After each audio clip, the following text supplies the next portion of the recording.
Hello viewers, कैसे हैं आप लोग। आज मैं आपके लिए बहुत इन्फॉर्मेटिव वीडियो लेके आई हूँ। ये हमारी क्लाइंट का बिफ़ोर है जिसमें आप देख रहे हैं कि इनकी न्यू ग्रोथ भी है और इनकी हाइलाइट्स भी हम लोगों ने ही की हुई हैं, बल्कि हम लो लाइट्स इनकी हुई हुई हैं। और अब तकरीबन 2 से 3-4 इंच का इनका बाल जो है ना वो न्यू ग्रोथ में आ चुका है। और ये हमारे पास टचअप के लिए आई थी और साथ हेयर को भी इनको चाहिए था कि ज़रा बालों में टचअप हो जाए। मनी पीस हाइलाइट्स हमने इनकी की, फ्रंट पे थोड़ी सी फॉइल्स लगाए हैं। तो उनको हम लोग अब एक ये है कि कुछ टाइम इनका अच्छे से गुजर जाएगा, 2-4 माह। तो इस तरह से हमने फॉइलिंग लगा के इनके सारे बालों को एक दफ़ा बेस कलर दे दिया। उससे ना सारी हाइलाइट्स फ्रेश हो गई, जो क्राउन एरिया था वो सारा फ्रेश हो गया।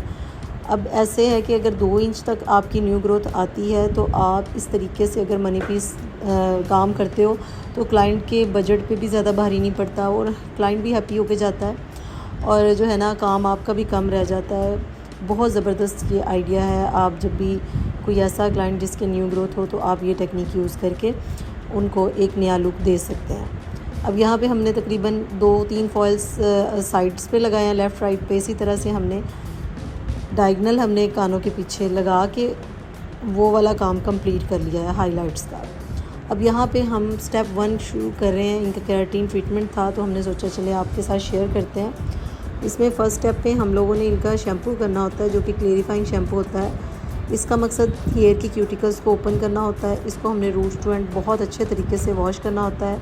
अगर क्लाइंट का होम केयर अच्छी है और अगर उन्होंने बाल घर से अच्छे से वॉश किए हुए होते हैं तो ये जस्ट 1 टाइम आप यूज़ करें, 5 to 7 मिनट हेयर में छोड़ दें, उसके बाद इसको वॉश कर दें।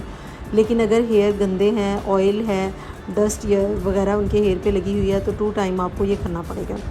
क्लेरिफाइंग शैम्पू का मकसद जो होता है वो अच्छे से क्लींजिंग करना होता है हेयर की और आपके हेयर के क्यूटिकल्स को अच्छे से ओपन करना होता है ताकि हमारा जो स्टेप 2 है उसकी पेनिट्रेशन बहुत अच्छी हो जाए।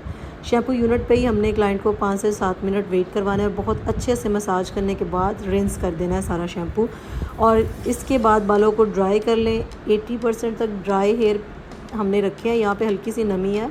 और अब हम लोग छोटे छोटे पतले पतले सेक्शन के ऊपर स्टेप 2 जो है ना उसकी एप्लीकेशन कर रहे हैं। आप लोग देखें कि हमने बहुत भर भर के एप्लीकेशन नहीं करनी है, ये बिल्कुल सिंपल सा आपको तरीका दिखा रहे हैं। आपने थोड़ा सा प्रोडक्ट लेना है और उसको बहुत अच्छे से मल्सीफाई करना है, हेयर में अच्छे से पेनिट्रेट करना है। कोई भी बाल ड्राई नहीं रहना चाहिए, ना तो बहुत ज़्यादा प्रोडक्ट लगे और ना ही बहुत ज़्यादा कम। आपने प्रोडक्ट लगाने के बाद बालों को साथ साथ अच्छे से कोम करना है। कोम का मकसद भी बालों में पेनिट्रेशन ही होता है। अच्छा, अब केराटिन के बारे में एक आपको बात बताती चलूँ कि 6 मंथ स्टे करता है। इसके बाद आप बालों में कलर नहीं कर सकते और कोई भी केमिकल प्रोसीजर नहीं कर सकते क्योंकि इससे इसके रिज़ल्ट्स ख़राब हो जाते हैं। 6 मंथ आपने जस्ट केराटिन को ही इंजॉय करना है, ठीक है। और सरसों का तेल अक्सर हमारे यहाँ जो है एक मिथ बना हुआ है कि जी इसके बगैर शायद हेयर की ज़िंदगी नहीं है, तो ये गलत ख्याल है। आप लोगों ने कोशिश करनी है कि हमेशा बालों में अच्छे कंडीशनर लगाएं, सीरम्स और मास्क का इस्तेमाल करें।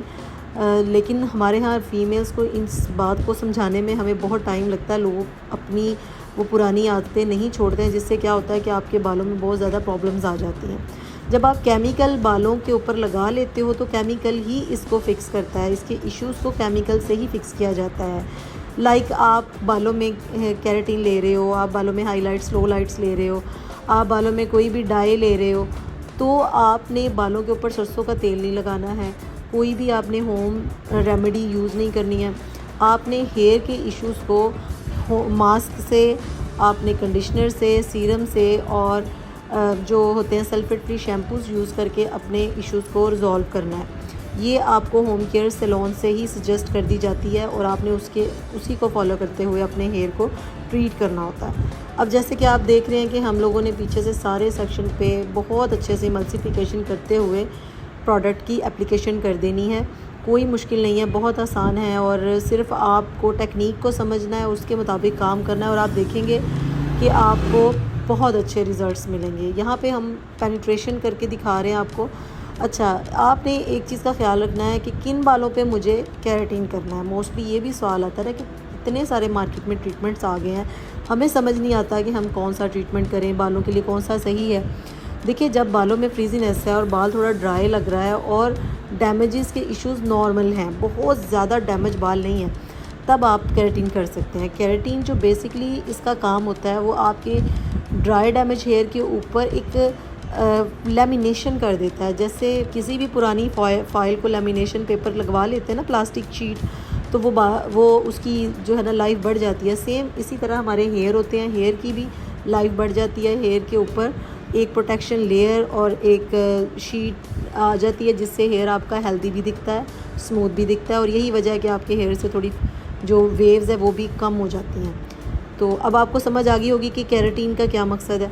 बाकी इससे ये कि हेयर को फूड भी देते हैं, पेनिट्रेशन अच्छे से जब होती है तो हेयर इंटरनली स्ट्रॉन्ग भी होता है।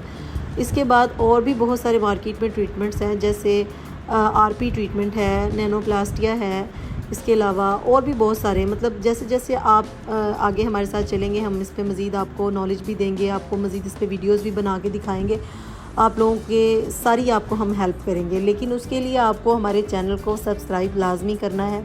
कमेंट्स में हमसे लाजमी आपने क्वेश्चन करने हैं, हमें पूछना है आपको जिस बात की समझ नहीं आई, और मज़ीद किस बात पे आप लोगों को कोई कन्फ्यूजन है वो भी आपने मुझे लाजमी शेयर करना है, ठीक है। आपकी फ़ीडबैक हमारी एनर्जी होती है और हमें पता चलता रहता है कि आप किस तरह का काम देखना चाह रहे हैं और आप इंटरेस्टेड हैं या नहीं हैं।